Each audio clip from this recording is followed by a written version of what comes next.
Mi hija tomó mi celular en el hospital. Voy a transferir tus 200,000, me dijo sonriendo. Total, no pasas de hoy.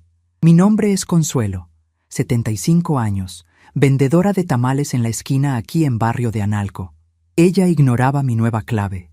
El sonido del monitor cardíaco marcaba un ritmo constante en la habitación blanca y estéril. Era un pitido suave, casi hipnótico, que contrastaba brutalmente con la frialdad de las palabras que acababan de salir de la boca de mi propia hija.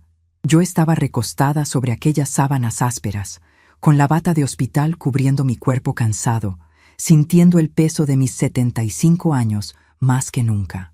Un dolor opresivo en el pecho me había traído hasta urgencias la tarde anterior.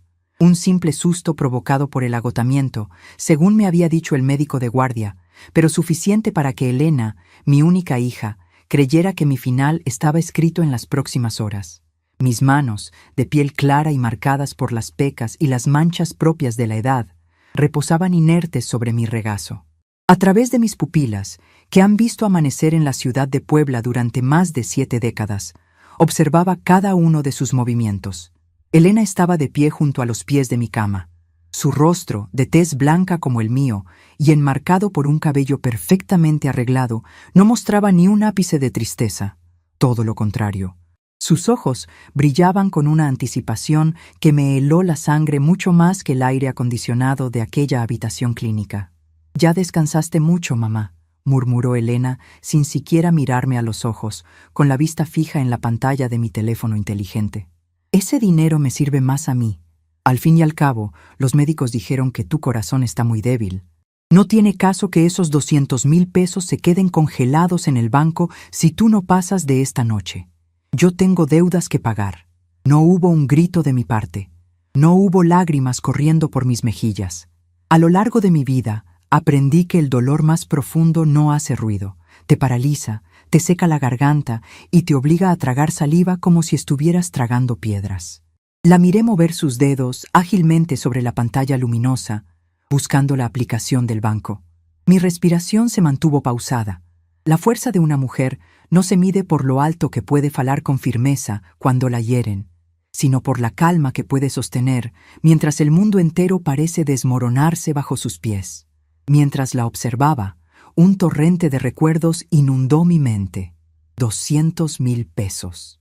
Para algunos, podría ser una cifra modesta, el costo de un automóvil usado o un par de viajes de lujo. Para mí, era el resumen de 40 años de mi vida. 40 años despertando a las 4 de la mañana, cuando las calles empedradas de mi querido barrio de Analco aún estaban sumergidas en la oscuridad y el silencio. Recordé el frío calando mis huesos en las madrugadas de invierno, mientras encendía el fuego bajo las enormes ollas de aluminio. El olor a masa de maíz recién molida, el aroma intenso del mole poblano, la textura suave de las hojas de plátano y el sonido crujiente de las hojas de tamol. 200,000 pesos construidos moneda a moneda, vendiendo tamales de rajas con queso, de salsa verde con carne de cerdo, de dulce con pasas y los tradicionales jarochos. Cada peso ahorrado provenía de una sonrisa amable entregada a los estudiantes que pasaban apresurados, a los obreros que buscaban un desayuno caliente antes de su jornada, a las familias que salían de misa los domingos. Me vi a mí misma bajo la lluvia, cubriendo mi mercancía con un plástico grueso para que no se arruinara, ignorando el cansancio de mis piernas y el dolor punzante en mi espalda baja. Todo lo hice por ella. Todo lo hice para que Elena no tuviera que mancharse las manos de masa, para que pudiera ir a la universidad, para que tuviera una vida mejor que la mía. Y ahora, esa misma niña por la que sacrifiqué mis mejores años, estaba parada frente a mí, esperando mi último aliento como quien espera que el semáforo cambie a verde, ansiosa por arrebatarme el fruto de mi sacrificio. «Seguro el internet de este hospital es una porquería», se quejó Elena, chasqueando la lengua con fastidio. La aplicación se quedó pensando. Yo sabía exactamente lo que estaba ocurriendo. Un día antes de mi ingreso al hospital, había acudido a la sucursal bancaria del centro. Había notado ciertas actitudes raras en Elena últimamente. Me pedía el teléfono prestado con excusas vagas, me hacía preguntas insistentes sobre mis ahorros y fingía un interés desmedido en mis finanzas bajo el pretexto de ayudarme a organizarme. Mi intuición de madre, esa que rara vez se equivoca, me había advertido. Así que fui con mi gerente, don Roberto, un hombre amable que conoce mi esfuerzo desde hace 20 años, y cambié por completo todas mis contraseñas, estableciendo además un bloqueo de seguridad para cualquier transferencia mayor a 500 pesos que se intentara realizar desde un dispositivo móvil sin una confirmación presencial o telefónica directamente conmigo. ¿Qué pasa con esto?, masculló Elena, frunciendo el ceño, golpeando la pantalla con la uña de su dedo índice. Quizás el sistema está en mantenimiento, hija, respondí. Mi voz salió baja, firme, carente de cualquier temblor. Fue la primera vez que hablé desde que ella había pronunciado su cruel sentencia de muerte hacia mí. Elena levantó la vista del aparato por un segundo. Me miró como quien mira un mueble viejo que estorba en la sala. No había compasión en su mirada, solo frustración. No puede ser. Necesito hacer esto ahora. Después, con los trámites y el acta de defunción, el banco puede congelar la cuenta por meses. Y yo no voy a estar mendigando tu dinero a los abogados. Eres muy egoísta, mamá. Siempre guardando todo en lugar de disfrutarlo o, no sé, dárselo a quien de verdad lo necesita. Mi esposo y yo tenemos compromisos importantes. La palabra egoísta resonó en la habitación, rebotando contra las paredes blancas y estrellándose directamente en mi pecho. ¿Egoísta? Yo, que pasé años usando los mismos zapatos desgastados para poder pagarle sus clases de inglés. Yo, que me saltaba mis propias comidas para asegurarme de que ella llevara siempre algo decente en su lonchera. El nudo en mi garganta se apretó, pero me negué a ceder. Respiré hondo, llenando mis pulmones del olor a antiséptico, obligándome a mantener la compostura. Voy a salir al pasillo a buscar mejor señal, dijo, dándose la media vuelta con mi teléfono en la mano. Tú trata de dormir, ya no te esfuerces. Salió de la habitación dejando la puerta entreabierta. Me quedé sola, envuelta en un silencio pesado que solo era interrumpido por el pitido constante de mi propio corazón. Ese corazón que ella creía a punto de detenerse, pero que en ese momento latía con una fuerza renovada, bombeando no solo sangre, sino una claridad abrumadora por todo mi cuerpo. La humillación es un veneno lento. Te hace dudar de tu propio valor, te hace cuestionar cada decisión que tomaste en el pasado. Pero cuando la humillación proviene de tu propia sangre, el veneno se convierte en un fuego que quema las ilusiones y deja al descubierto la verdad desnuda. Mi hija era una mujer ingrata, una oportunista que había disfrazado su codicia con falsas preocupaciones. Se había acercado a mí en los últimos meses no por amor, no por devoción filial, sino porque olfateó el dinero como un animal hambriento. Cerré los ojos y por un breve instante me permití sentir el dolor en su máxima expresión. Dejé que la tristeza me abrazara, reconociendo mi fracaso, porque sí, como madre sentía que había fracasado al criar a una mujer capaz de tal bajeza. Sin embargo, ese sentimiento duró apenas unos minutos. Abrí los ojos y la tristeza había sido reemplazada por una determinación fría y absoluta. Me incorporé lentamente en la cama. El mareo inicial desapareció rápidamente. Yo no me estaba muriendo. El médico había sido muy claro durante su ronda de la mañana. Fue un episodio de fatiga extrema y estrés acumulado. Necesitaba descanso, una buena alimentación y reducir mis horas de trabajo, pero mi corazón, aunque cansado, estaba sano.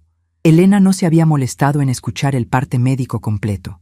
Se había quedado solo con la palabra urgencia y había armado su propia conclusión conveniente.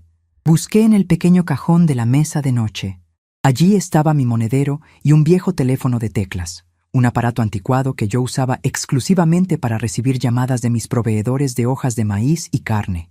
Era mi secreto, mi línea privada que Elena siempre consideró una antigualla inútil. Lo encendí. La pequeña pantalla monocromática brilló débilmente. Marqué de memoria el número directo de la oficina de don Roberto. Aguardé 3 tonos. Mi mano izquierda, blanca y surcada de venas azuladas, se mantenía firme, sosteniendo el aparato contra mi oído. «Bueno, sucursal Centro», le atiende Roberto. Sonó la voz formal y amigable al otro lado de la línea. «Don Roberto, buenos días. Soy Consuelo. Consuelo del barrio de Analco». «Doña Consuelito, qué gusto escucharla. ¿Cómo sigue de salud? Supe que tuvo un malestar. Estoy bien, don Roberto.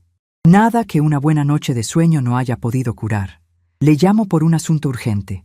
Necesito que aplique el protocolo de seguridad máximo en mi cuenta de ahorros. La principal, donde tengo los 200,000 pesos. Hubo un breve silencio al otro lado de la línea, seguido por el sonido de teclas de computadora siendo presionadas rápidamente. De acuerdo, doña Consuelo. Como acordamos ayer, ya hay un bloqueo preventivo, pero si me lo solicita, puedo congelar completamente los fondos. Nadie, ni siquiera con la aplicación o la tarjeta física, podrá hacer movimientos hasta que usted se presente en la sucursal con su identificación oficial. ¿Hubo algún problema? Alguien está intentando hacer una transferencia desde mi teléfono celular en este momento. Dije, manteniendo mi tono de voz completamente neutral, como si estuviera hablando del clima o del precio del maíz. Quiero que ese dinero quede bajo llave. Entendido. El bloqueo total está hecho en este preciso instante.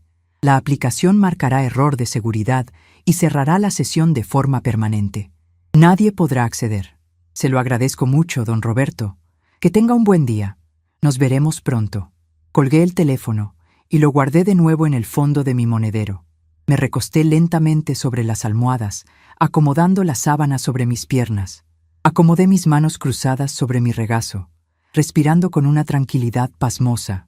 El dolor en el pecho había desaparecido por completo. En su lugar, sentía una extraña ligereza, como si me hubieran quitado un yunque de los hombros. Minutos después, la puerta se abrió de golpe. Elena entró caminando a zancadas, con el rostro enrojecido por la ira contenida. Sus pasos resonaron fuerte contra el suelo de linóleo brillante del hospital. Traía mi teléfono en la mano, apretándolo con tanta fuerza que sus nudillos estaban blancos. ¡Mamá!, exclamó acercándose a mi cama. ¿Qué le hiciste a la aplicación? La miré con expresión confundida, parpadeando lentamente, interpretando el papel de la anciana ignorante que ella siempre creyó que yo era. ¿Qué pasa, hija? Yo no le he hecho nada. He estado aquí acostada, como me dijiste. Me sacó del sistema, dijo ella, alzando un poco la voz, pero controlándose al recordar que estábamos en un hospital. Me pidió una confirmación facial, luego marcó un error de credenciales y cerró la sesión. Ahora dice que la cuenta requiere asistencia presencial. Esto es un desastre. Ay, hija, tú sabes que yo no entiendo nada de esas tecnologías. Respondí con una voz suave, casi ingenua. Seguramente el banco está fallando. Esas cosas de las computadoras siempre se descomponen. Elena soltó un suspiro de frustración, pasándose una mano por el cabello perfecto, arruinando su peinado. Me miró fijamente durante unos segundos, buscando alguna señal de burla en mi rostro, pero no encontró nada. Mi expresión era un lago en calma, un lago que esconde aguas profundas y peligrosas bajo su superficie tranquila. No importa, murmuró ella, más para sí misma que para mí. Mañana a primera hora iré a la sucursal con mi acta de nacimiento y argumentaré que estás incapacitada. El gerente tendrá que ayudarme. No te preocupes por el dinero, mamá. Yo me encargaré de que no se pierda. Gracias, hija, dije, esbozando una sonrisa débil, apenas una ligera curva en mis labios. Eres muy buena conmigo. No sé qué haría sin ti. La ironía de mis palabras pasó completamente desapercibida para ella. Elena asintió, satisfecha con mi aparente sumisión. Dejó el teléfono sobre la mesa de noche, como si de repente el aparato hubiera perdido todo su valor, y se sentó en la silla para visitas, sacando su propio celular para revisar sus redes sociales. No volvió a dirigirme la palabra durante el resto de la tarde. No me preguntó si tenía sed, si tenía frío, si me dolía algo. Su mente ya estaba en otro lado, gastando un dinero que no le pertenecía y que, ahora lo sabía con certeza, jamás llegaría a sus manos. Esa noche dormí profundamente. El sonido rítmico del monitor se convirtió en una canción de cuna. La decisión estaba tomada. Durante años había sido la madre sacrificada, la proveedora incondicional, la mujer dispuesta a vaciarse por completo para llenar los bolsillos y las expectativas de su hija. Pero el amor de madre no debe ser sinónimo de martirio, y el respeto no es algo que se exige, sino algo que se impone cuando cruzan las líneas de la dignidad humana. Elena pensaba que yo no pasaría de esa noche. Qué equivocada estaba. Esa noche no era mi final. Era, de hecho, mi verdadero renacimiento. A la mañana siguiente, el sol de Puebla se colaba por las persianas del hospital, iluminando la habitación con una luz dorada y cálida. Era un cielo despejado, de un azul intenso que prometía un día hermoso. El médico de turno, un joven de trato amable, me firmó el alta cerca de las 9 de la mañana. Mi presión arterial estaba perfecta, mi pulso era fuerte y constante. Elena había llegado apenas media hora antes, con ojeras marcadas bajo sus ojos claros y una taza de café en la mano. Cuando el médico le informó que me darían de alta, su rostro fue un poema de incredulidad y decepción mal disimulada. «¿Cómo que se va a casa?», preguntó ella frunciendo el ceño. «Ayer dijeron que estaba muy grave. ¿Están seguros de que no necesita más observación? Yo no tengo tiempo para cuidarla en su casa todo el día». «Su madre está en perfectas condiciones para su edad, señora», respondió el médico con profesionalismo, aunque noté cierta incomodidad en su tono ante la falta de tacto de mi hija. «Solo necesita reposo relativo y tomar sus medicamentos para la presión. Puede llevar una vida completamente normal». Elena tragó saliva. Me miró sentada al borde de la cama, ya vestida con mi falda larga de lana y mi blusa de algodón bordada, mis zapatos negros bien lustrados. Yo le sostuve la mirada con tranquilidad. «Bueno», dijo Elena, aclarando su garganta. «Supongo que es una buena noticia. Te llevaré a tu casa en Analco, mamá. Pero no me puedo quedar mucho. Tengo cosas que hacer. No te preocupes, hija. Puedo tomar un taxi». «Tú vete a hacer tus cosas. Seguro tienes pendientes urgentes», respondí, dándole a mis palabras un doble sentido que solo yo comprendía. No, yo te llevo. Está de paso». Salimos del hospital caminando a paso lento. El aire fresco de la mañana me llenó los pulmones de vida. Subí al auto de Elena y el trayecto hacia mi barrio transcurrió en un silencio tenso. Miraba por la ventanilla cómo la ciudad despertaba por completo. Pasamos por el Boulevard 5 de Mayo. Observé los grandes árboles, las cúpulas de las iglesias recubiertas de azulejos de Talavera que brillaban bajo el sol. Esta era mi ciudad, mis calles, mi territorio.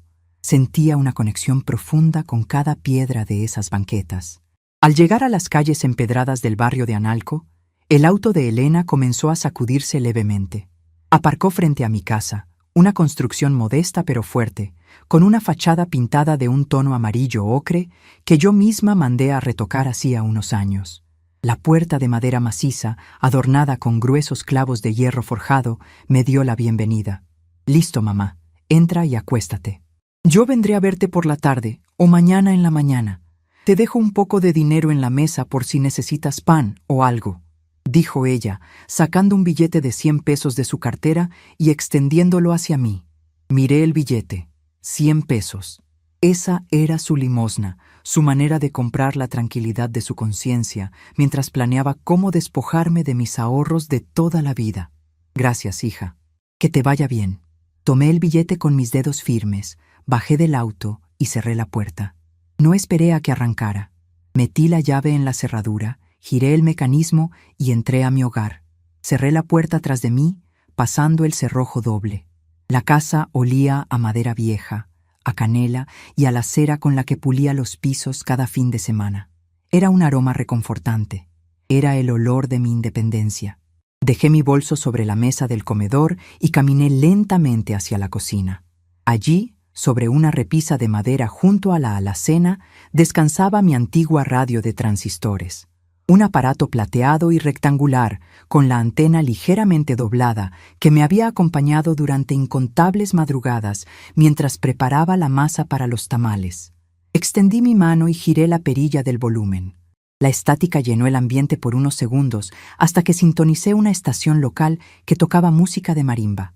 La música llenó el espacio vacío de la casa, rompiendo el silencio, devolviéndole la vida al lugar.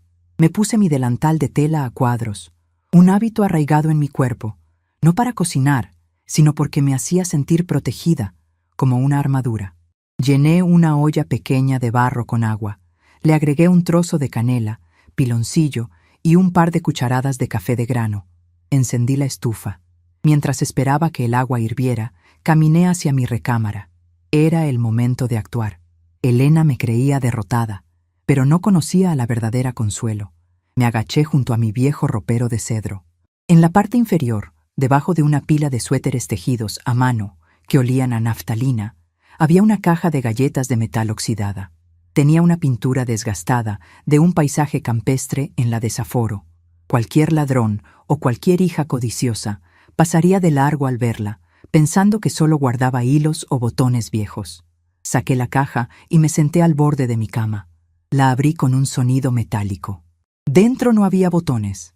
Estaba el resumen impreso de mi cuenta de ahorros, mi acta de nacimiento original, un testamento que había redactado hace 5 años, y lo más importante, las escrituras de mi casa en Analco y los documentos de un pequeño terreno en Atlixco que compré hace una década, producto de las buenas ventas de una temporada de Día de Muertos.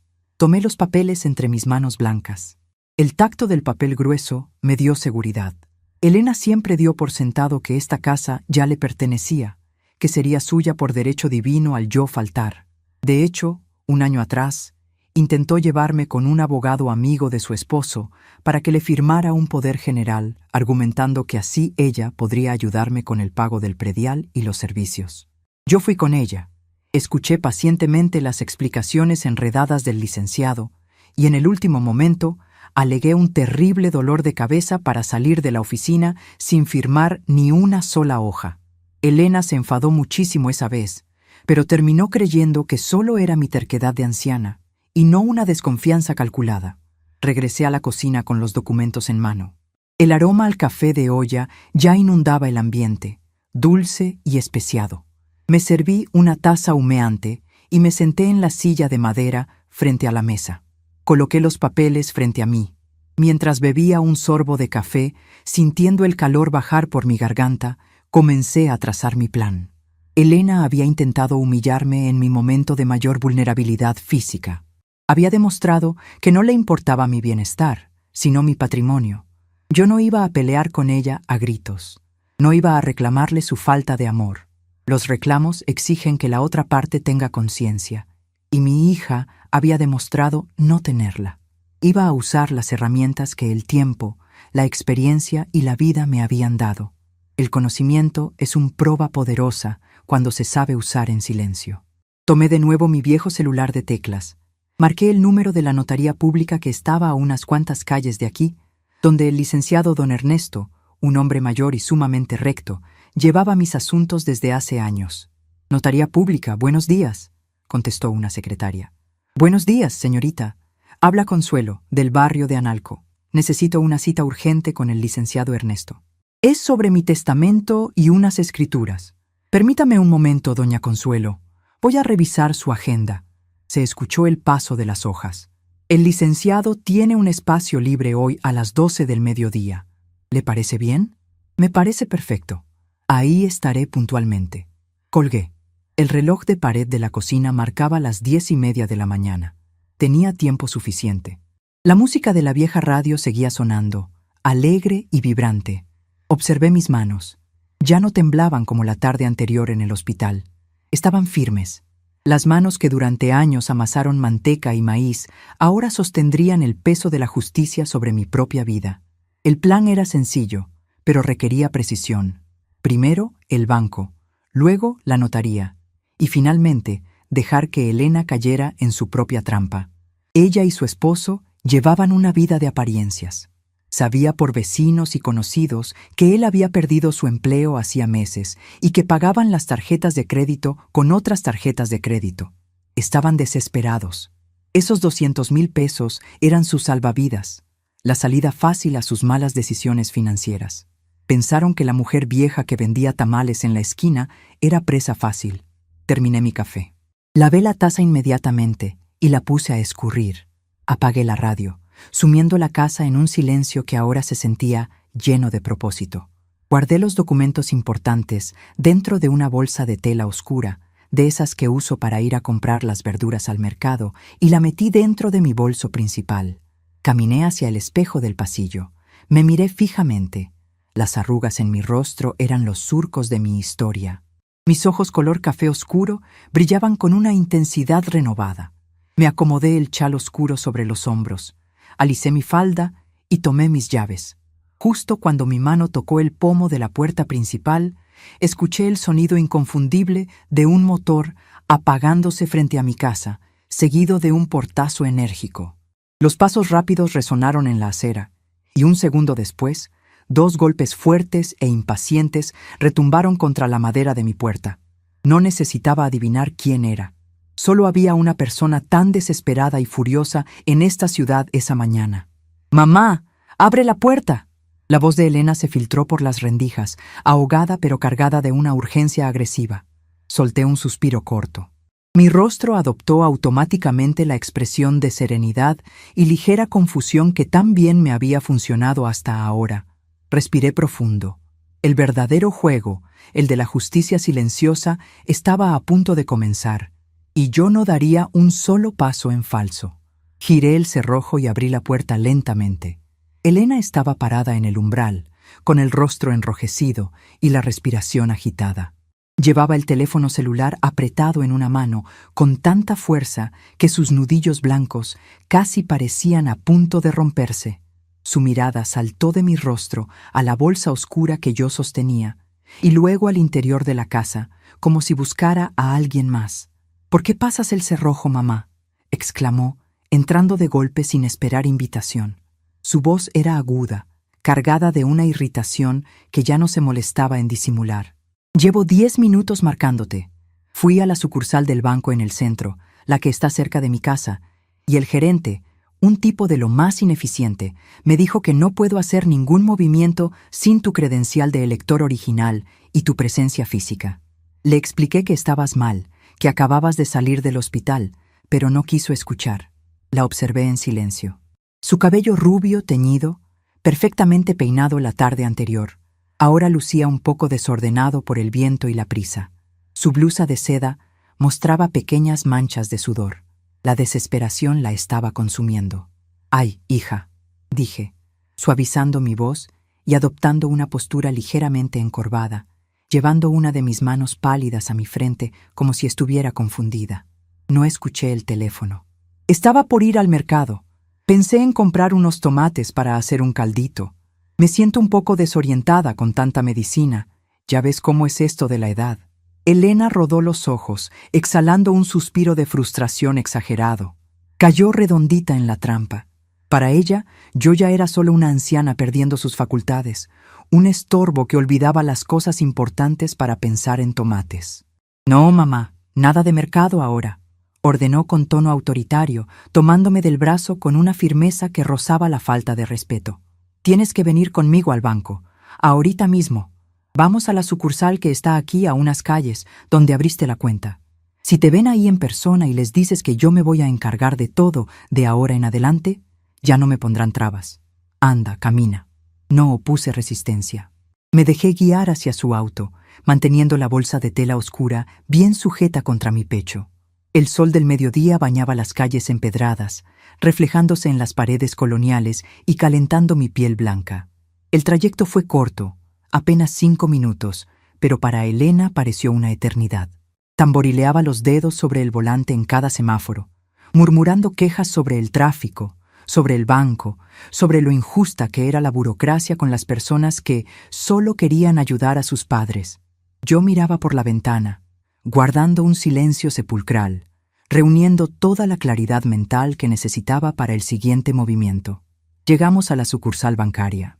Era un edificio moderno, con grandes ventanales de cristal que contrastaban con la arquitectura antigua del barrio. El aire acondicionado nos golpeó el rostro al entrar, frío y antiséptico. Había mucha gente esperando en las sillas de plástico azul, pero yo no venía a formarme. Yo conocía este lugar como la palma de mi mano. Durante más de 20 años, cada lunes por la mañana, venía a depositar las ganancias de mis ventas de tamales y atole. Cada peso en esa cuenta tenía historia, sudor y madrugadas de frío. «Quédate aquí sentada», me indicó Elena, señalando una silla vacía cerca de la entrada. «Voy a hablar con un ejecutivo para que nos pasen rápido. No te muevas». Asentí lentamente, con la mirada perdida en el suelo, interpretando mi papel a la perfección. Elena se alejó hacia los cubículos del fondo, abriéndose paso con impaciencia. En cuanto la vi discutir acaloradamente con una señorita de atención a clientes, me puse de pie con movimientos precisos. Caminé directamente hacia la oficina de cristal que estaba en la esquina opuesta. La placa en la puerta decía: Lic. Arturo Montes, gerente de sucursal. Toqué la puerta de cristal 2 veces y abrí sin esperar. Arturo, un hombre de unos 50 años, de traje impecable y cabello entrecano, levantó la vista de su computadora. Al verme, su rostro se iluminó con una sonrisa genuina. «Doña Consuelo, qué milagro verla por aquí en martes». «Pase, por favor. Tome asiento», dijo, poniéndose de pie al instante para acomodarme la silla frente a su escritorio. «Buenos días, Arturo», respondí con voz baja pero firme, completamente distinta a la que usaba con mi hija minutos atrás. «No tengo mucho tiempo y necesito un favor enorme de tu parte, un favor urgente y confidencial». Él notó la seriedad en mis ojos oscuros y su sonrisa se desvaneció, dando paso a una expresión profesional. Se sentó y entrelazó las manos sobre el escritorio. «Dígame, doña Consuelo, ¿en qué le puedo ayudar? Sabe que aquí estamos para servirle. Usted es una de nuestras clientas más antiguas y respetadas». Saqué de mi bolsa mi credencial de elector y el librito de mi cuenta de ahorros. Los deslicé sobre el escritorio de madera pulida. «Necesito transferir el total de mis fondos, los 200,000 pesos, a una cuenta de inversión a plazo fijo.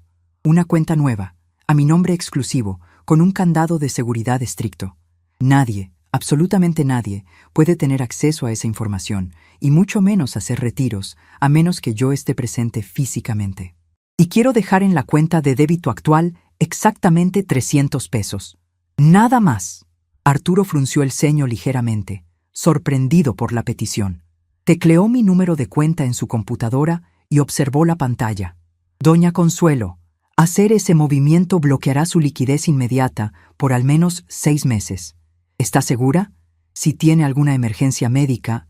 «La única emergencia que tengo en este momento, Arturo, está sentada allá afuera, tratando de convencer a tus ejecutivos de que estoy senil para vaciar esta cuenta». Lo interrumpí, manteniendo mi tono calmado, sin un ápice de histeria. Arturo levantó la vista, miró a través de las persianas semiabiertas de su oficina y vio a Elena, que seguía gesticulando y alzando la voz con una de las cajeras. Comprendió la situación de inmediato. Los años de experiencia en el banco le habían enseñado a reconocer a los buitres familiares que rondaban a los adultos mayores. «Entiendo perfectamente», murmuró, asintiendo con gravedad. Sus manos volaron sobre el teclado. «Voy a generar la cuenta de inversión blindada ahora mismo. Imprimiré los contratos. El sistema registrará el movimiento en tiempo real». Fueron los 5 minutos más intensos del día. El sonido de la impresora expulsando las hojas me pareció música celestial. Firmé los documentos con pulso firme, trazando mi nombre con la misma seguridad con la que había construido mi vida. Arturo selló las hojas, me entregó mi copia, que guardé rápidamente en mi bolsa oscura, y me devolvió mi credencial. «Listo, doña Consuelo, el dinero está seguro. Nadie puede tocar un centavo sin su huella digital y su firma presencial. En su cuenta de cheques tradicional quedaron 320 pesos. Gracias, Arturo. Ahora, cuando mi hija venga a exigirte que le des el control, dile que el sistema principal está en mantenimiento y que, además, necesito presentar un certificado médico notariado para cualquier cambio de titularidad. Dale largas. Confúndela». Él sonrió de medio lado. «Será un placer, señora. Tenga cuidado». Salí de la oficina de cristal con la espalda recta. Elena me vio desde lejos y caminó hacia mí a zancadas largas, furiosa. «¿Qué hacías ahí adentro? Te dije que no te movieras. Estos incompetentes me dicen que no puedo hacer nada en ventanilla». «Vamos con el gerente». «Justo vengo de saludar a Arturo, hija», respondí, volviendo a mi tono de anciana cansada. «Me dijo que hoy no se puede hacer nada de trámites de firmas, que sus computadoras están descompuestas y que necesitan un papel médico con sellos de un abogado». No le entendí muy bien. Ya sabes cómo hablan esos licenciados. Elena apretó los puños y soltó un bufido que hizo temblar sus hombros. Entró como un huracán a la oficina de Arturo. Yo me quedé observando desde afuera. Vi a Arturo mover las manos, disculpándose con gestos exagerados, señalando su pantalla apagada y entregándole un folleto de requisitos legales. Elena salió 2 minutos después, con el rostro desfigurado por la rabia contenida. «¡Es el colmo!», masculló entre dientes mientras me tomaba del brazo para sacarme del banco. «Dicen que necesitan un certificado de incapacidad avalado por un notario para que yo pueda administrar tu cuenta, y que el sistema está caído hasta mañana. Pura burocracia inútil. No te preocupes, mamá. Mañana a primera hora vamos con Roberto a conseguir ese papel notariado. Él conoce a un abogado que nos hará el certificado médico falso. Digo, el certificado de que estás mal. Te llevo a tu casa». El viaje de regreso fue silencioso. Elena iba concentrada en su frustración, planeando su siguiente ataque, completamente ajena al hecho de que ya había perdido la batalla del banco. Me dejó frente a mi puerta en Analco. No se bajó del auto. «Descansa, mamá. No salgas. Mañana paso por ti con Roberto y los papeles listos. No vayas a abrirle a nadie». «Sí, hija. Ve con Dios», murmuré, cerrando la puerta del auto. Esperé a que el vehículo desapareciera en la esquina. No entré a la casa. Ajusté mi chal oscuro sobre mis hombros y comencé a caminar. El barrio de Analco tiene calles estrechas y banquetas altas. Mis pasos eran lentos pero decididos. El sol de la tarde iluminaba las fachadas amarillas, rojas y azules de las casas antiguas. Respiré el olor a tierra húmeda y a pan recién horneado que escapaba de una panadería cercana. Me sentía viva, más lúcida que nunca. Caminé 4 calles hasta llegar a un edificio de cantera gris. Una pesada placa de bronce en la entrada rezaba: «Notaría Pública número 14, Lic. Ernesto Villanueva». Subí los escalones de mármol desgastado, empujé la puerta de madera y entré. El olor a papel viejo, a tinta y a madera encerada me envolvió al instante. Era el olor de la ley, de la formalidad, de las decisiones irreversibles. La secretaria, una mujer amable de anteojos gruesos, me reconoció enseguida y me hizo pasar a la oficina principal. Don Ernesto era un hombre de 70 años, de figura delgada y modales impecables. Llevaba décadas siendo el notario de las familias antiguas de la zona. Se levantó, apoyándose levemente en su bastón de caoba, y me ofreció su mano. «Consuelo, mi estimada amiga, qué gusto verla. Me dijeron que estaba usted en el hospital. La veo muy entera. Las malas hierbas tardamos en secarnos, Ernesto». Bromeé con una sonrisa suave mientras me sentaba en la silla de cuero frente a su inmenso librero. Pero el tiempo no pasa en balde, y la vida a veces nos muestra la verdadera cara de las personas en los momentos más oscuros. «Vengo a poner mi casa en orden, literalmente». Ernesto se sentó, ajustó sus anteojos y me miró con atención. Conocía mi historia. Sabía del esfuerzo con el que había comprado la casa de Analco y el pequeño terreno en Atlixco. Sabía que Elena era mi única hija. «Dígame qué necesita. Sabe que mi consejo y mi sello están a su disposición». Saqué de mi bolsa de tela las escrituras originales, el Viejo Testamento y la caja metálica de galletas donde guardaba mi paz mental. Colocé todo sobre el escritorio. «Quiero revocar el testamento anterior. Completamente nulo». Dicté con voz clara, sin titubear. «Voy a crear un fideicomiso irrevocable para la casa de Analco. La propiedad pasará a nombre de una fundación que ayuda a mujeres ancianas abandonadas, pero con una cláusula de usufructo vitalicio a mi favor. Yo viviré ahí hasta mi último suspiro. Elena queda fuera de la escritura. Y el terreno de Atlixco, quiero iniciar el trámite para venderlo. Ese dinero será para mis gastos de vejez». Ernesto guardó silencio durante unos largos segundos. El tic-tac del reloj de pared parecía amplificarse en la habitación. Él tomó el testamento antiguo, donde yo dejaba todo a nombre de Elena, y luego me miró a los ojos, buscando alguna sombra de duda o de coacción. No encontró ninguna. «Consuelo, esto es una decisión mayúscula. Si establece el fideicomiso con donación en vida y reserva de usufructo, su hija no podrá reclamar la casa jamás, ni siquiera impugnando un testamento, porque la propiedad ya no formará parte de su masa hereditaria al momento de su partida. Ella no podrá venderla, ni hipotecarla, ni echarla a usted. Ese es exactamente el objetivo, Ernesto. Es un movimiento drástico. ¿Está usted completamente segura? A veces los hijos cometen errores, tienen presiones. Una presión económica, Ernesto, se soluciona trabajando». Lo interrumpí, manteniendo mi postura digna. Lo que mi hija demostró ayer mientras yo estaba conectada a un monitor cardíaco, No fue presión. Fue la frialdad de quien evalúa la fecha de caducidad de su madre para cobrar el botín. Escuché cómo planeaba declararme incapaz para robar mis ahorros. La maternidad me enseñó a perdonar muchas cosas, pero la dignidad me exige no financiar mi propio maltrato. Proceda, por favor. El notario asintió con una mezcla de respeto y solemnidad. Llamó a su asistente. Dictó los términos con lenguaje técnico y rápido. Las horas de la tarde transcurrieron entre firmas, sellos, pago de honorarios y la entrega de los nuevos testimonios notariales. Cuando finalmente salí de la oficina de don Ernesto, el cielo de Puebla comenzaba a teñirse de tonos anaranjados y púrpuras. El viento fresco sopló contra mi rostro. Mi patrimonio, mi sudor de décadas, estaba blindado. Ahora solo quedaba la parte más difícil: enfrentar a la fiera en su propia trampa. Al día siguiente, la mañana amaneció clara y luminosa, sin una sola nube en el horizonte. La casa olía a café recién colado y a pan tostado. Yo estaba sentada en la mesa de la cocina, con mi vieja radio de transistores encendida a un volumen bajo, sintonizada en una estación que tocaba boleros antiguos. La caja de galletas de metal oxidada descansaba en el centro de la mesa, cerrada. Mis manos blancas reposaban tranquilas sobre el mantel bordado. Ya no había temblor. Había una paz profunda, la paz del agua estancada que esconde un abismo debajo. A las 11 en punto, el ruido de un motor acelerado interrumpió la tranquilidad de la calle. Escuché 2 portazos agresivos. Pasos rápidos y pesados se acercaron a la entrada. La llave giró bruscamente en la cerradura. Elena siempre conservó su copia, y la puerta de madera se abrió de par en par, golpeando contra la pared del pasillo. ¡Mamá! ¡Ya llegamos!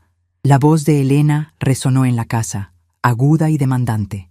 Detrás de ella apareció Roberto, su esposo, un hombre alto, con entradas pronunciadas y un traje gris que le quedaba ligeramente holgado, evidencia de los kilos que había perdido por el estrés del desempleo. Llevaba un portafolios de cuero negro bajo el brazo y una sonrisa ensayada, forzada hasta la incomodidad, que no llegaba a sus ojos esquivos. Caminaron hasta la cocina. Me encontraron sentada, bebiendo un sorbo de café, envuelta en mi chal oscuro. «Buenos días, suegrita. Qué gusto verla tan repuesta», saludó Roberto frotándose las manos. Elena me comentó del susto que nos dio. Pero gracias al cielo ya está aquí en su casita, descansando. «Buenos días, Roberto. Sí, aquí estoy. Como pueden ver, respiro por mi propia cuenta», respondí con una calma glacial, sin devolverle la sonrisa, mi mirada fija en el portafolios que sostenía. Elena arrastró una silla de madera y se sentó frente a mí, apagando la radio de transistores con un movimiento brusco de su mano. El silencio repentino en la cocina volvió el ambiente pesado, casi asfixiante. «Mamá, pon atención, esto es serio», comenzó Elena, sacando un fajo de papeles del portafolios de Roberto y extendiéndolos sobre la mesa, empujando mi caja de galletas a un lado. Roberto habló con un amigo suyo que es licenciado. Redactó un poder notarial amplio y un documento médico. Solo necesitas firmar aquí, en el borde de estas 3 hojas. Con esto, yo podré ir al banco a destrabar tus cuentas y me encargaré de pagar la luz, el agua y todo lo de la casa sin que tú tengas que salir a asolearte ni a formarte en el banco. Es por tu bien, para protegerte. Observé los papeles. Eran contratos estándar de cesión de derechos y un poder general para pleitos, cobranzas y actos de dominio. Con una sola firma, yo dejaría de ser la dueña de mi vida. Levanté la vista hacia Roberto. Él sudaba ligeramente en la frente. Sus ojos delataban la urgencia, la desesperación de un hombre ahogado en deudas, esperando que la firma de una anciana fuera su salvavidas. «Es un trámite de rutina, doña Consuelo», intervino Roberto, aclarando su garganta. «Solo firme. Nosotros nos encargamos de todo el peso legal. Usted solo dedíquese a descansar y a ver sus novelas». Tomé aire lentamente. Dejé mi taza de café sobre el plato de cerámica. La hora había llegado. «No voy a firmar nada, Roberto», dije. Mi voz fue baja, pero resonó con la fuerza de una sentencia en la cocina silenciosa. Elena parpadeó, incrédula. Su postura se tensó. «¿Cómo que no vas a firmar? Mamá, por favor, no empieces con tus terquedades de señora mayor. El gerente del banco ayer fue muy claro. Sin esto, no puedo sacar tu dinero para tus medicinas. Yo pago mis propias medicinas, Elena, respondí, mirándola directamente a los ojos claros, esos ojos que una vez me miraron con inocencia y ahora solo proyectaban codicia. Y no necesitas ir al banco. Fui yo misma ayer, mientras tú le gritabas a la señorita de la entrada. El rostro de Elena perdió un poco de color. Roberto dio un paso hacia adelante. ¿A qué se refiere, suegra? ¿Usted sola hizo un trámite?, preguntó él con la voz temblorosa. Así es. Moví mis 200,000 pesos a una cuenta de inversión a plazo fijo con candado de seguridad y firma presencial bloqueada. Ningún poder notarial, y mucho menos ese papelucho que traes en la mano, le servirá para sacar un solo centavo de ahí. En la cuenta que tú intentaste vaciar ayer, Elena, quedan 320 pesos. Te los regalo si los necesitas para la gasolina. El shock en la habitación fue palpable. Elena abrió la boca, pero las palabras se negaron a salir. Su respiración se volvió errática. Roberto dejó caer el portafolios sobre la silla vacía, llevándose ambas manos a la cabeza. ¡Tú estás loca!, estalló Elena, poniéndose de pie de un salto, derribando casi la silla. No puedes hacer eso. Nosotros necesitamos ese dinero, mamá. Roberto lleva 8 meses sin trabajo. Las tarjetas nos están comiendo vivos. Estamos a punto de perder nuestra camioneta. Tú no entiendes nada de la vida moderna. No tienes gastos fuertes. Tú vives sola en esta cueva vieja. No necesitas 200,000 pesos para estar sentada tejiendo. Sus palabras, largas y llenas de egoísmo, volaron por la habitación buscando herirme. Buscaban a la madre sumisa que cedería ante las lágrimas de su hija. Pero esa madre había muerto en la cama del hospital. Los problemas de adultos se resuelven con trabajo, Elena. No robándole a una mujer de 70 años, le contesté, manteniendo mis manos quietas, mi tono inalterable. Yo trabajé 35 años vendiendo tamales en la calle, con lluvia o con sol, para darte una carrera que no ejerces y una boda que todavía estoy pagando en mis recuerdos. Mis ahorros son mi seguridad, no su fondo de emergencia. «¡Eres una egoísta!», gritó Elena, perdiendo totalmente la compostura, su rostro desfigurado por el pánico y la rabia. «Una completa egoísta. Todo lo que hemos hecho es para cuidarte. Yo estuve ahí en el hospital aguantando el olor a viejo y el cansancio. Eres una ingrata. Después de todo lo que me preocupo por ti, ¿así me pagas?», escondiendo el dinero como una tacaña. «Preocuparte por mí», murmuré, una sonrisa irónica dibujándose en mis labios, triste pero firme. «Que no pase de esta noche, para que el trámite del banco sea más fácil». La frase cayó como un bloque de plomo sobre la mesa. Elena se quedó paralizada. El color huyó completamente de su rostro. Sus ojos se abrieron desmesuradamente, inyectados en terror al darse cuenta de que yo había escuchado su conversación telefónica en el hospital. Roberto la miró, confundido y alarmado por la repentina mudez de su esposa. «Sí, Elena, te escuché. Escuché cada palabra que dijiste en esa habitación», continué, mis frases cortas, precisas, sin dejar espacio para réplicas. «Escuché tu decepción cuando no me morí. Escuché tu plan. No soy sorda y, como acabas de comprobar, tampoco estoy senil. Mamá, yo no quise decir eso. Estabas mal, yo estaba nerviosa». Balbuceó, tropezando con sus propias excusas, intentando retroceder ante el peso de su propia bajeza. «Las excusas no pagan deudas, hija, y tus lágrimas ya no me conmueven». Roberto, intentando recuperar un poco de control sobre la catástrofe, dio un paso al frente y golpeó la mesa con la palma de la mano, intentando intimidarme. «Mire, doña Consuelo, usted no puede dejarnos así. Si no nos da acceso a ese dinero, nos van a embargar. Y si nos embargan, nos venimos a vivir aquí con usted. Quiera o no, esta casa es de la familia, y nosotros tenemos derechos. A fin de cuentas, algún día esta propiedad será de Elena. Podemos ir con un banco y pedir un préstamo poniendo esta casa en garantía. Usted no puede evitar eso». Lo miré con la misma curiosidad con la que uno observa a un animal torpe cayendo en una trampa evidente. Lentamente, extendí mis manos blancas y tomé la vieja caja de galletas de metal oxidada, esa que tenía el paisaje campestre pintado en la desaforo. La abrí con un ligero chasquido metálico. El sonido resonó en la cocina. Metí la mano y no saqué galletas, ni hilos. Saqué el grueso folder color manila que me había entregado el notario Ernesto la tarde anterior. Lo deslicé por la mesa de madera hasta que quedó frente al pecho de Roberto. «Lee la primera página», le ordené, con una voz que no admitía desobediencia. Roberto frunció el ceño. Tomó el documento con manos temblorosas. Elena se acercó a su hombro, leyendo por encima. Sus ojos recorrían las letras mayúsculas del testimonio notarial. Los labios de Roberto se movían en silencio mientras leía los términos jurídicos. «Fideicomiso irrevocable. Donación, usufructo vitalicio», murmuró Roberto, palideciendo. ¿Qué es esto? Significa, Roberto, que ya no soy dueña de esta casa en términos comerciales, y Elena mucho menos. Le expliqué, sirviéndome un poco más de café de olla con total tranquilidad. La propiedad pertenece a una fundación desde ayer en la tarde. Yo tengo el derecho legal absoluto de vivir aquí sola hasta que me muera. Nadie puede venderme, nadie puede hipotecarme, y definitivamente nadie puede venirse a vivir aquí sin mi permiso por escrito. La casa, para fines de herencia o préstamos bancarios, está completamente fuera de su alcance. Se esfumó. «¡No!», gritó Elena, llevándose las manos a la cabeza, arrancándose casi el cabello rubio. «¡Es mi casa! ¡Es mi herencia! ¡Eres una aprovechada! ¡Te aprovechaste de nosotros! ¡Nos engañaste!». La única que intentó aprovecharse fuiste tú, Elena. Yo solo me defendí con las herramientas legales que existen para proteger a los viejos de los hijos que los ven como alcancías. Elena comenzó a caminar en círculos por la cocina, hiperventilando. El pánico del colapso financiero total la había quebrado.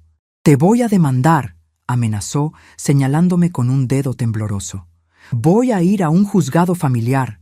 Voy a decirle al juez que estás loca, que no sabes lo que haces, que firmaste esos papeles sin estar en tus plenas facultades mentales. Un juez anulará ese notario y me dará la tutela total sobre tu vida y tus bienes». Yo no me inmuté. Mantuve mi mirada firme sobre ella. «Inténtalo», la desafié con voz suave. El notario Ernesto grabó en video la sesión completa ayer, para certificar mi lucidez mental. Además, presenté el alta médica del hospital, donde tu propio médico firmó que estoy en perfectas condiciones neurológicas. Estás acorralada, hija. Tu avaricia te cegó. Roberto se dejó caer en una silla, completamente derrotado. Su respiración era pesada. Miraba el suelo de loseta como si esperara que se abriera y lo tragara. Elena sollozaba de rabia, golpeando el marco de la puerta. Las máscaras habían caído por completo. La indignidad de ambos flotaba en el aire de la cocina, mezclándose con el olor dulce de la canela. Extendí mi mano y volví a encender la vieja radio de transistores. La música de marimba llenó el espacio, alegre, viva, contrastando violentamente con la derrota absoluta de quienes habían intentado enterrarme en vida. «Ahora recojan sus papeles inútiles y salgan de mi casa», dije, señalando la puerta con calma. «Tengo que preparar la comida y ustedes tienen muchas deudas que resolver». Roberto comenzó a recoger los documentos con torpeza, sin atreverse a mirarme a los ojos. Elena seguía llorando, murmurando insultos, llamándome mala madre, ingrata, descarada. Yo solo escuchaba la marimba. Su sufrimiento no me causaba alegría, pero tampoco culpa. Sentía la profunda satisfacción de la justicia ejecutada en silencio. Justo cuando Roberto empujaba a Elena hacia la salida, derrotados y humillados, el teléfono celular de Roberto, que estaba dentro de su saco gris, comenzó a sonar con un tono estridente e insistente. Roberto dudó, miró la pantalla y su rostro pasó de la palidez al más absoluto terror. Tragó saliva, me miró con los ojos muy abiertos, y su mano comenzó a temblar tanto que el aparato casi resbala de sus dedos. «¿Bueno?», contestó Roberto, llevando el aparato a su oreja con lentitud, como si el celular de pronto pesara 100 kilos. Su voz era apenas un susurro rasposo, carente de toda la arrogancia que había mostrado minutos antes. «Sí, soy yo. No, por favor, le pedí hasta el viernes. Le juro que el viernes a primera hora le tengo el depósito». «Oiga, no, espérese. No puede hacer eso. Estamos en la casa de mi suegra». Elena dejó de llorar de golpe. Se limpió las mejillas con el dorso de la mano temblorosa y miró a su esposo con los ojos muy abiertos, llenos de un nuevo y aterrador pánico que reemplazaba la furia anterior. «¿Quién es Roberto?», exigió saber ella, tirando con fuerza de la solapa de su saco gris, arrugando la tela. «¿Qué está pasando? ¿Quién te llama a esta hora?». Roberto tragó saliva de forma ruidosa, bajando el teléfono lentamente hasta dejarlo caer a su costado. Sus ojos no se enfocaban en mí, ni en Elena, sino que parecían perdidos en el vacío absoluto de su propia e inminente ruina. Es el administrador del edificio, Elena», murmuró con la voz quebrada en pedazos. «Los cobradores del banco llegaron con la orden judicial. Se están llevando la camioneta con la grúa, y el administrador dice que el abogado del propietario también está ahí con ellos. Traen la notificación formal de desalojo por los atrasos. Tenemos 72 horas para desocupar el departamento o sacarán todos nuestros muebles a la calle». El silencio que siguió a esas palabras fue denso, pesado, absoluto. Ni siquiera la respiración entrecortada de Elena se escuchaba. Fue como si el tiempo se hubiera detenido en mi cocina por un instante eterno, cristalizando el momento exacto en que las consecuencias irrevocables de sus malas decisiones los alcanzaban de golpe, derribando su castillo de naipes. «¡No!». El grito sordo de Elena finalmente rompió el encanto, pero esta vez no había intención de intimidarme. Era pura y genuina desesperación. «¡Nuestra camioneta no! Roberto, haz algo. Mis cosas, mi ropa. Diles que no se lleven nada». Sin atreverse a mirarme a los ojos, sin despedirse, sin pronunciar una sola palabra más de reclamo, Roberto dio media vuelta torpemente y salió corriendo por el pasillo hacia la puerta principal. Su portafolios vacío quedó olvidado sobre una de mis sillas. Elena lo siguió a tropezones, sollozando en voz alta, olvidando por completo sus amenazas de demandas familiares, olvidando al notario, olvidando mi dinero y mi existencia. Escuché el sonido metálico de la puerta principal abrirse y luego el golpe seco al cerrarse tras ellos. Segundos después, el motor de su auto de alquiler arrancó con un chirrido agudo de llantas contra el asfalto, alejándose a toda velocidad por la calle soleada. Me quedé completamente sola en la cocina. La vieja radio de transistores seguía tocando suavemente aquella alegre melodía de marimba. El olor a canela, a pan tostado y a café de olla seguía flotando en el aire, cálido y reconfortante, inalterado por la tormenta que acababa de disiparse. Me levanté despacio de la silla de madera, alisando con las manos la falda oscura de mi vestido. Caminé con pasos tranquilos hasta la puerta principal y pasé el cerrojo de bronce. El sonido metálico resonó en la casa vacía, pero no fue un sonido de encierro, sino la confirmación de mi libertad. Caminé de regreso a la cocina. Tomé los papeles inútiles que Elena había dejado tirados sobre la mesa en su prisa egoísta, aquel poder notarial con el que pretendían anular mi vida, y los arrojé directamente al fondo del bote de basura. Luego me acerqué al lavadero. Abrí la llave y dejé que el agua fresca corriera sobre mis manos blancas. Observé el movimiento suave de mis dedos bajo el chorro transparente. Ya no había temblor. La artrosis, que durante los últimos meses en el hospital me había castigado con un dolor agudo e incesante, parecía haber retrocedido. Era como si la enfermedad hubiera estado alimentándose de mi propia angustia, de mi silencio y de mi decepción.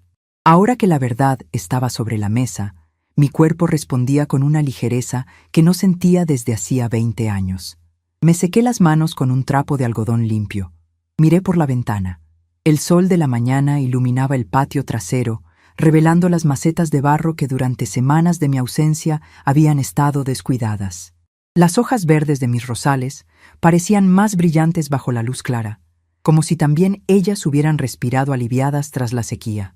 Han pasado 4 meses desde aquella mañana definitiva en la cocina, 4 meses desde que tomé las riendas de mi propia historia y me negué categóricamente a ser un personaje secundario, desechable y mudo en la tragedia financiera de mi hija. La vida tiene una manera muy curiosa y perfecta de acomodar las piezas cuando uno decide dejar de cargar con las culpas que le imponen los demás. Mi casa, esta vieja construcción de techos altos y paredes gruesas que compartí durante décadas con fantasmas y recuerdos, Ya no se siente como una sala de espera silenciosa, aguardando mi final. Ahora es un lugar vivo, lleno de luz, de propósito y de movimiento. El acuerdo legal con la fundación fue, sin lugar a dudas, la mejor decisión que pude haber tomado en mis 75 años de existencia. La organización, dedicada a brindar apoyo, refugio y capacitación a mujeres en situación de vulnerabilidad, tomó la posesión legal de la propiedad, respetando escrupulosamente mi derecho de usufructo vitalicio. Yo sigo siendo la dueña absoluta de mi espacio, la reina de mi hogar, pero ahora el amplio patio delantero y la sala principal, que antes solo acumulaban polvo y silencio, se han convertido en un centro de talleres matutinos.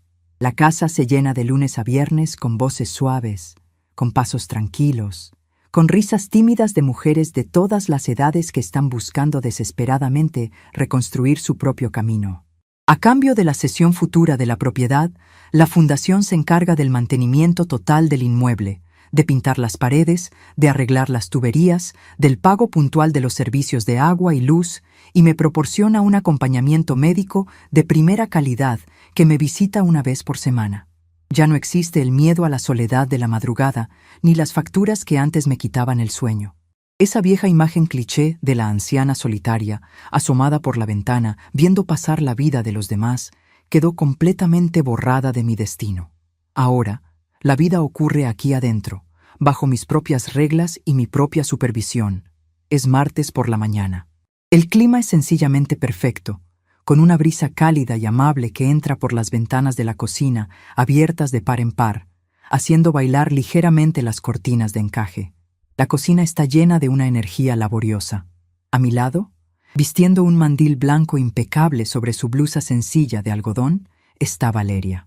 Valeria es una mujer joven, de unos 28 años, con la piel clara, el cabello recogido en una trenza apretada, los ojos oscuros muy atentos y una voluntad de hierro que me recuerda muchísimo a mí misma cuando tenía su edad y vendía en las calles empedradas del centro.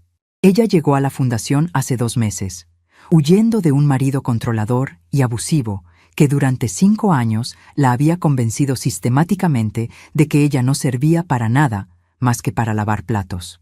Llegó con la autoestima hecha pedazos y los bolsillos completamente vacíos, habiendo sido obligada a firmar el traspaso de su pequeño negocio de postres a nombre de su agresor.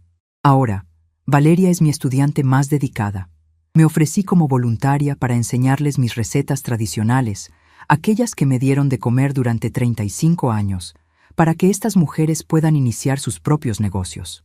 «Doña Consuelo, ¿usted cree que la masa ya está lista o le pongo un poco más de caldo?», me pregunta Valeria, hundiendo sus manos limpias y fuertes en la gran batea de madera donde estamos preparando los tamales de rajas con queso para el evento de recaudación de fondos de la fundación. Me acerco a ella, caminando con paso firme y seguro. Tomo un pequeño trozo de la masa de maíz fresco entre mis dedos, sintiendo la humedad y la consistencia. La textura, en la cocina y en la vida, lo es todo. «Le falta un chorrito mínimo, Valeria. Solo un poco», le indico, con voz suave pero instructiva, limpiando mis dedos en un paño. La masa de tamal es exactamente igual que la confianza en una misma. Si la dejas muy seca, se quiebra a la primera presión y no envuelve bien lo que lleva dentro. Si le pones demasiada agua por la prisa, se desparrama, pierde su forma y se escurre entre los dedos sin dejar nada. Tienes que amasar con paciencia hasta encontrar el punto exacto donde sea firme, pero moldeable a tu voluntad.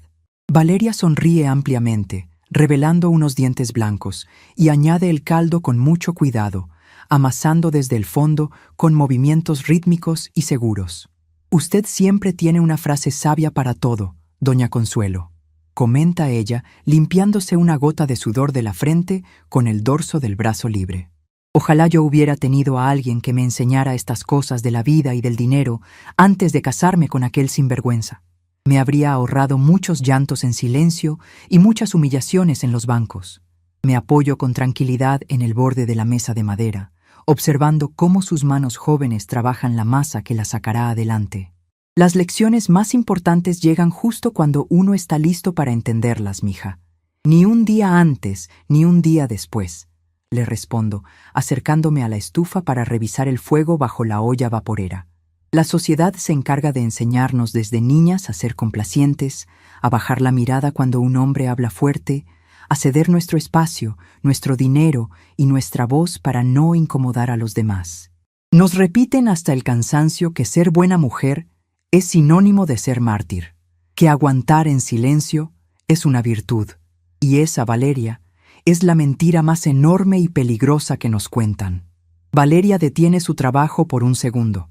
Se limpia las manos en el borde de la batea y me mira directamente a los ojos. Hay una admiración profunda y sincera en su mirada, una conexión invisible de mujer a mujer que cruza las generaciones.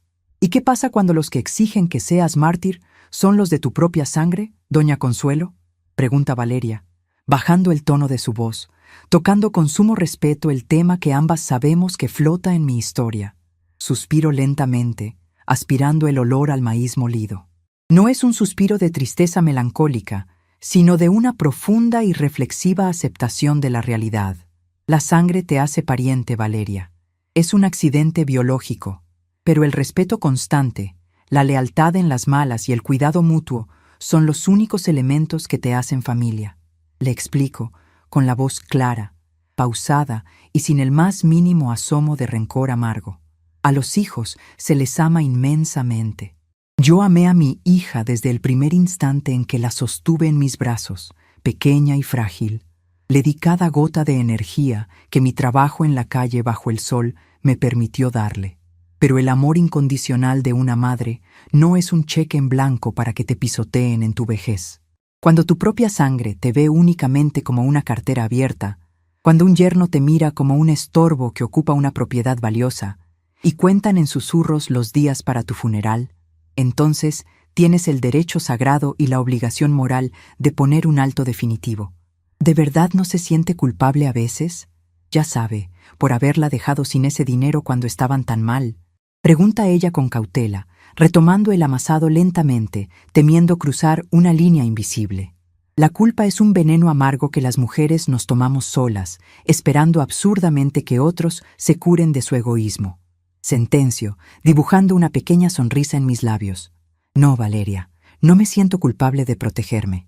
Culpable me sentiría si hubiera permitido, por cobardía, que me robaran mi dignidad en los últimos años de mi vida. Mi deber fundamental de madre terminó el día en que ella se convirtió en una mujer adulta, sana y capaz de trabajar. Mi deber hacia mí misma, mi deber de respetarme, no termina hasta que yo deje de respirar. Valeria asiente en silencio, absorbiendo cada una de mis palabras como si fueran agua fresca en medio de un desierto.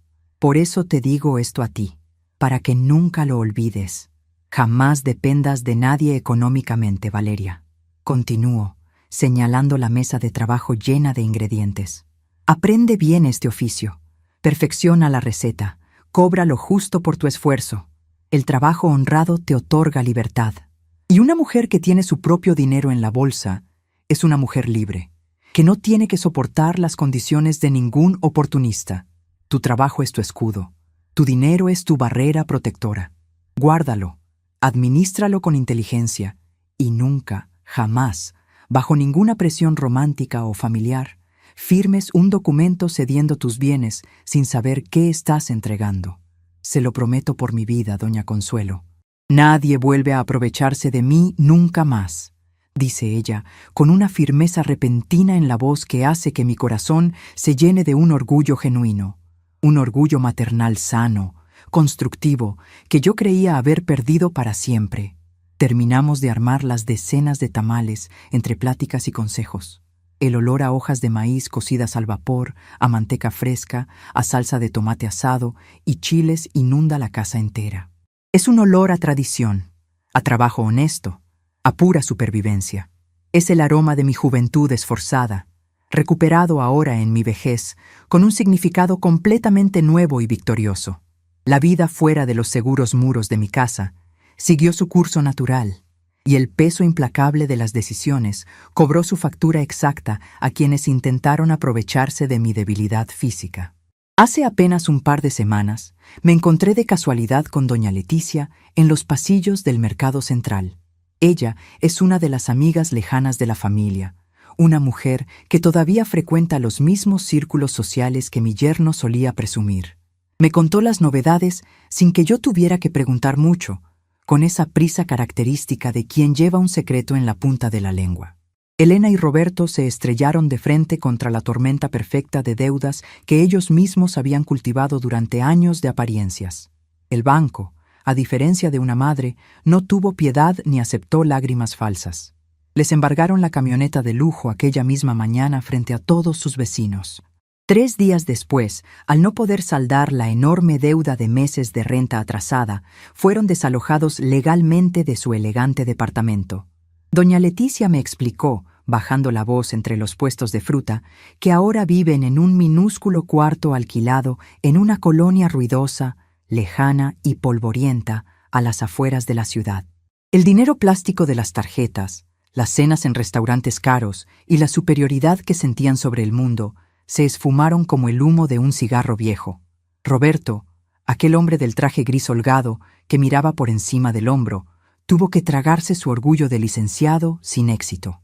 Sin opciones y acorralado por los cobradores, aceptó un empleo pesado como supervisor de carga en una bodega de abarrotes.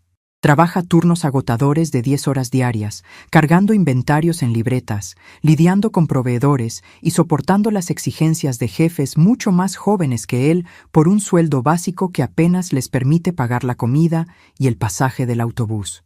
Y Elena, mi hija, la mujer que se sentía demasiado fina y ocupada para sentarse a conversar con su madre enferma en un hospital. La misma que planeaba declararme senil y robarme mis ahorros de toda la vida para seguir aparentando un estatus falso, ahora camina durante horas bajo el sol implacable de la tarde, vendiendo cosméticos, cremas y perfumes por catálogo entre sus nuevas vecinas. Sus manos claras, que antes solo conocían el barniz de uñas de salón caro, ahora tocan puertas de metal oxidado, buscando desesperadamente ganar 100 pesos de comisión para completar el pago de la luz de su cuarto. Están experimentando, de golpe y en carne propia, los verdaderos problemas de la vida adulta. Esa vida cruda de la que tanto intentaron escapar usando a otros como peldaños. Al escuchar todo este relato detallado de los labios de doña Leticia, no sentí alegría. No soy una mujer vengativa, nunca lo he sido. No me froté las manos imaginando su cansancio, ni celebré su caída. Pero tampoco sentí lástima, ni el más mínimo y fugaz impulso de ir al banco, abrir mi cuenta blindada o abrir las puertas de mi casa para salvarlos de su propio desastre. Sentí, por primera vez en mi vida, una profunda, serena y absoluta indiferencia. Comprendí que la justicia real no necesita fuegos artificiales, ni gritos, ni crueldad devolutiva. La justicia genuina es simplemente el resultado ineludible y silencioso de nuestros propios actos. Ellos sembraron avaricia, pereza y desprecio, y están cosechando escasez y humillación. Yo sembré trabajo incesante, prudencia y protección legal, y estoy cosechando la más pura tranquilidad. La tarde cae lentamente sobre la ciudad. La luz dorada del atardecer se filtra por las ventanas y pinta las paredes de la cocina de un tono anaranjado, suave y cálido. Valeria y las demás voluntarias de la fundación se han despedido hace más de 1 hora, cerrando el portón exterior, dejándome la casa inmersa en un silencio amigable, ordenado y sereno. Me preparo una cena muy ligera, un trozo de pan dulce fresco y una taza humeante de té de manzanilla. Me siento exactamente en la misma silla de madera donde hace meses recibí la peor noticia de mi vida, donde descubrí la traición de la persona que más amaba. Pero ahora, la textura del momento es completamente distinta. El aire que respiro es ligero. Mis hombros están relajados, libres de cargas que no me pertenecen. Extiendo la mano y enciendo mi vieja radio de transistores. La breve estática inicial da paso rápidamente a la estación de siempre. Un bolero antiguo, cantado a media voz con acompañamiento de guitarras, llena todos los rincones de mi cocina con su melodía nostálgica y elegante. En el centro de la mesa, reposando sobre el mantel bordado de flores que lavé ayer, descansa mi vieja caja de galletas de metal oxidada, esa que tiene el paisaje campestre pintado en la desaforo desgastada por los años. La miro fijamente por un largo momento, Esa sencilla caja de metal guardó durante muchas décadas los carretes de hilo y las agujas con los que le remendaba los vestidos a Elena cuando era una niña pequeña. Luego sirvió como el escudo protector que guardó el poder notarial de mi usufructo vitalicio, el papel que me salvó de la ruina y el asilo. Ahora, su contenido ha vuelto a cambiar, reflejando mi nueva realidad. Acerco la caja hacia mí, arrastrándola por la madera, y la abro con ese característico chasquido metálico. El interior huele ligeramente a papel antiguo y a especias. Adentro ya no hay testamentos amenazantes, ni recibos de banco, ni documentos legales llenos de términos que huelen a conflicto judicial.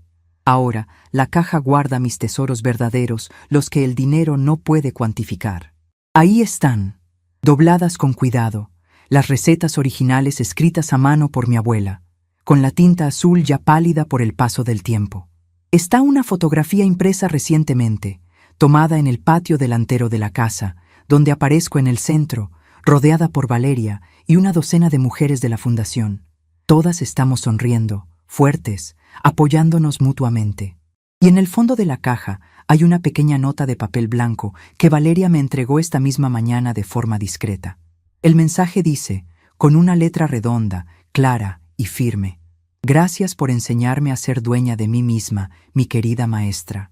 Paso mis dedos blancos, completamente firmes y tranquilos, sobre la superficie de la nota de papel. Sonrío.